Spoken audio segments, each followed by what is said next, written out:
Where we're going, we don't need roads.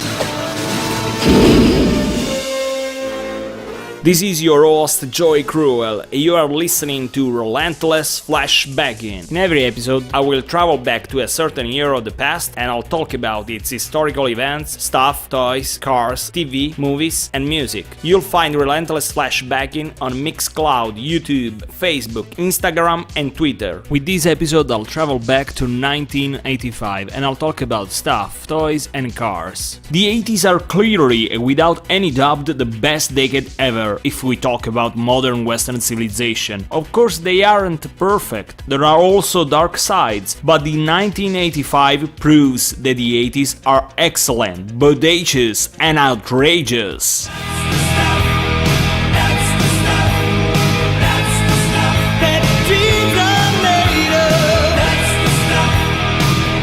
In this section I'll talk about the 1985 stuff. This year begins with two major events that will help to change our life. The Internet Domain Name System is created and the first UK cellular mobile phone network is launched by Vodafone. Microsoft and Apple are already in turmoil. Microsoft Corporation releases the first version of Windows. Steve Jobs resigns from Apple Computer in order to found Next. In 1997, Apple will acquire Next and all its innovations.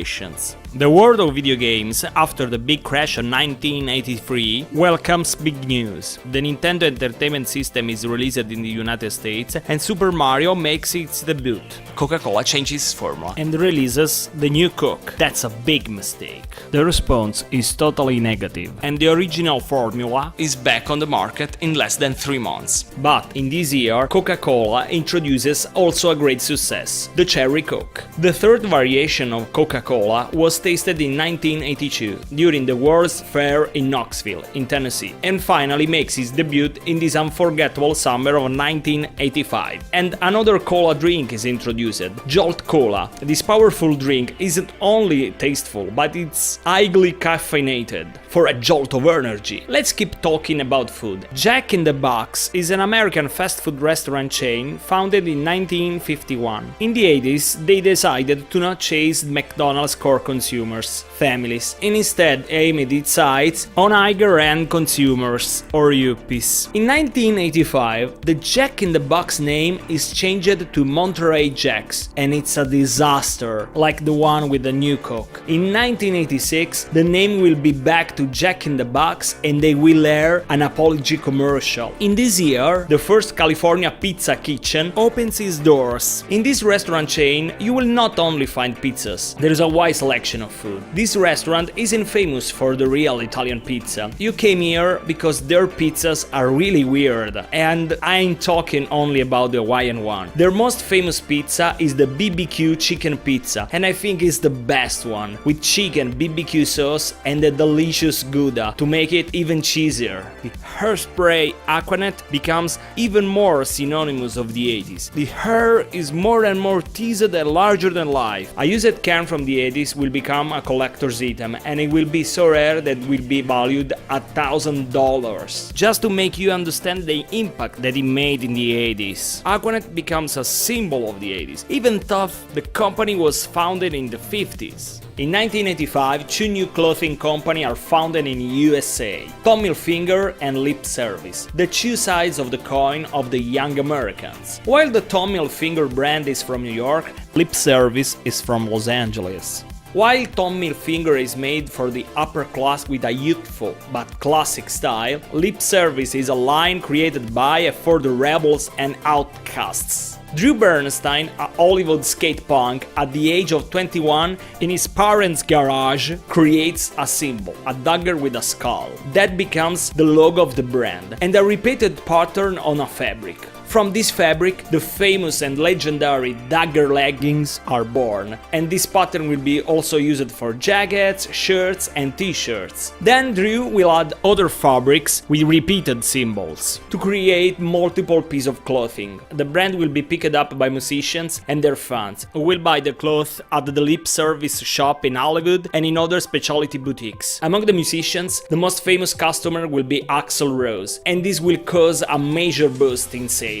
But if you go sorting among the photos of your favorite bands from the 80s, from Poison and Faster Pussycat to Pretty Boy Floyd, you will find a piece of clothing from lip service. Sadly, the death of Drew in 2014 will lead to a drop in sales and the closure of the physical store. If you are in a mood for a movie at home, then 1985 is an year to remember, because the world is introduced to the legendary Blockbuster. Blockbuster is a video rental service that will mark the 80s and the early 90s, renting VHS, video games and then DVDs, and you can even rent a VCR. One of the characteristics is that they refuse to have adult films, so they are really family friendly. It will be one of the largest chains with 9,000, yes, 9,000 stores throughout the world. The internet era will disintegrate a chain so huge without mercy. Blockbuster will resist until 2013 and then will enter the world of nostalgia and melancholy.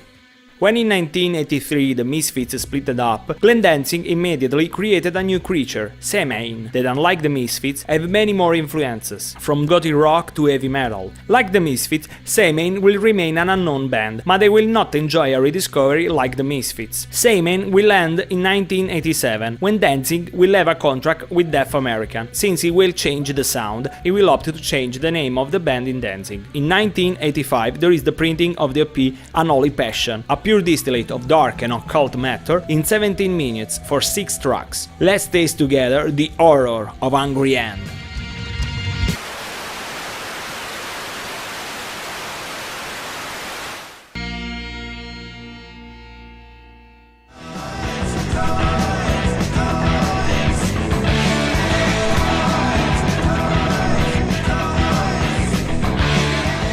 In 1985 there are many toys, but these are the most important ones. The toy line Mask, created by the historic Kenner, has a great build quality and tons of play value. It's a sort of cross between Transformers and G.I. Joe, both produced by Hasbro. In this line there are vehicles that can be transformed in other type of vehicles, that are driven by the heroes called Mask and the villains, the vicious Venom members. Mask will last until 1988 and will spawn an animated series. Then there is the sweet Teddy Ruxpin, that is a talking teddy bear that tells tales to the children, thanks to audio cassettes. The wonderful toy will be so successful that will have its own animated series in 1987. She-Ra arrives on the TVs and in toy aisles. She is the twin sister of He-Man, and the toy line is addressed to girls. But the interesting thing is that apart from Cartwright and Trapta, the rest of the villains are sold to the boys, so for the first, and maybe the only time, there is a playful interaction between boys and girls. It's the 4th year for the Masters of the Universe, and despite being without its own animated series, is still going strong with a lot of releases. 5 vehicles, a playset and 13 new brand figures. While for the heroes there is only the Bashasaurus, with the front like a Triceratops and a huge mace that slams down the enemies, the villains receive 3 new vehicles. Night Stalker, a mechanical horse that is nothing more than a repaint of the 1984 heroic Strider. Spider, a mechanical spider animated by batteries. And then the elating Land Shark, a tank that resembles a shark with menacing jaws that swing open and snap shut. In the line is included also the Battle Bones, a dinosaur skeleton that could bring 12 figures and their weapons, and that can both work for heroes and villains. But if the idea is brilliant, the final product is really bad, since the plastic is very brittle and fragile. Both He-Man and Skeletor received their variants: Thunder Punch He-Man and Dragon Blaster Skeletor. He-Man with his blasting cap backpack, with every fist you can hear a powerful blast, but I don't find him interesting. On the other side, Dragon Blaster Skeletor is a must-have. This version has a dragon on the back which could be filled with water, so you can spray poison on the enemies, just phenomenal. To the rows of the heroes, 3 warriors are added: Cyclone, a blue humanoid capable of generating cyclones, a Roboto, a robot created by Men-at-Arms, and Mossman, the protector of the nature, but the figure was nothing more than a green repainted and flocked beastman with a smell of pine. To the rows of the villains, 3 evil warriors are added: the awesome Spikor, a humanoid full of thorns and with a retractable trident instead of the left hand, Too Bad, a foe with 2 heads created by Skeletor, starting from 2 warriors, and finally Stinkor, a really funny skunk man, even if it was nothing more than a repainted merman. The smell of Stinkor is patchouli essence and is blended in the plastic, so the smell will be present in every collection more than 30 years after his debut. Of course, thanks to the introduction of She-Ra, we welcome another faction of villains, the Evil Horde. So there is the leader, Hordak, and 4 henchmen: Grizzlor, a humanoid beast covered with a thick fur; Leech, a green humanoid leech; Mantenna, a monster with 4 legs and pop-out eyes; and the very special Modulok, that can be assembled in 1,000 different ways. The 1985 gives us also the 3rd playset of the series. The Fright Zone is smaller compared to Castle Grayskull and the Snake Mountain, and it isn't like the one in the animated series, but nevertheless the Fright Zone ensures hours of fun thanks to all its interactive traps, and especially thanks to the giant snake puppet to catch the poor heroes. In 1985, the Masters of the Universe are so popular that there is a float at the famous Macy's Thanksgiving Parade. I don't have any doubt that this is the best float ever. It's so larger than life that includes Castle Grayskull, the Crystal Castle, and a dragon. The thrilling Mussorgsky's Night on Bald Mountain is blasted at high volume, and the float is full with the characters that we love from Masters of the Universe series: He-Man, Skeletor, Beastman, Teela, Men-at-Arms, Mossman, and Orko. And from the Princess of Power series, She-Ra, Hordak, Grizzlor, Catra, Castaspella, Glimmer, and Frosta. This can give you the size of the float, since it has a space for 14 people that are fighting and running up and down. This float is a dream come true for every child, and it will be an heavy trip on memory lane for the grown-ups. Look up for the video and your mind will explode. It's totally gnarly to the max. Hawk debuts in 1985 with their homonymous album. Hawk got a look that's very hard rock, with teased hair and a lot of makeup, but they play a solid US heavy metal. The founder is Doug Marks, famous for his guitar lessons on VHS, The Metal Method, and the drummer for this album is Matt Sorum, that will become famous with The Cult and Guns N' Roses. The Sorum replacement will be Scott Travis, that will end up in Judas Priest. The album is incredibly compact and exciting, a jewel often forgotten. Then here is a taste of the art that is hidden among the grooves of this LP. Here is Rules the Night.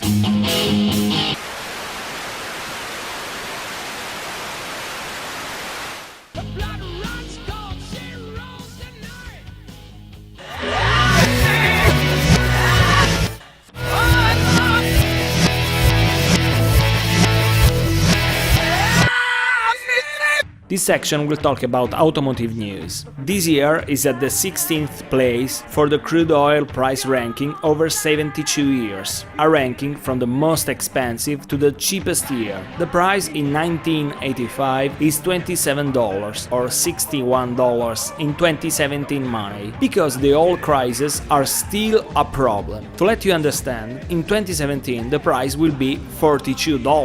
The 1985 welcomes a revolution in the automotive alternative world. The first navigator arrives thanks to ETAC, an incredible idea realized without the GPS that will arrive in 1995. Thanks to the dead reckoning method with sensors and a compass, the navigator knows where the car is. The screen is green and black, nothing 3D, just vector lines, and the maps are contained in cassettes that can withstand high temperatures and need to be switched by a user. For example, for the Los Angeles area, 4 tapes are required. There is no doubt that the navigator is expensive, $1,395 or $3,175 in 2017 money. Even with the arrival of the GPS, ETAC ideas will remain current, and they will be present even in the most recent navigators. There are 10 vehicles that left a mark on this stunning year. At the Geneva International Motor Show is presented a wonderful and futuristic concept,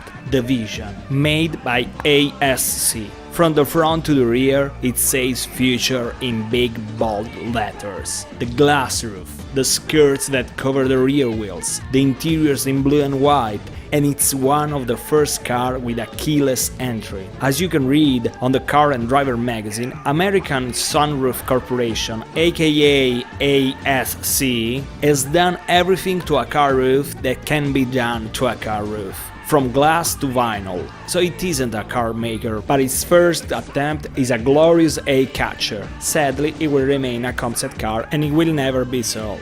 If you aren't satisfied with the performances of the 1982 Chevrolet Camaro, the 1985 has a big news, a brand new edition of the third generation Camaro, the stunning IROC Z, with improved and sportier performances and look. It can go from 0 to 60 in 6.9 seconds. That, in 1985 standards, is a great timing. If you think that on the 9 cars that I choose to represent the 1985, only 2 cars are faster than the Camaro. The Ferrari 328 GTB that needs 5.5 seconds and the BMW M5 that needs 6.1 seconds. The Camaro IROC Z is awarded by Car and Drivers magazine as one of the 10 best cars of 1985 and will be produced until 1990. IROC is the acronym of International Race of Champions, a North American auto racing competition that lasts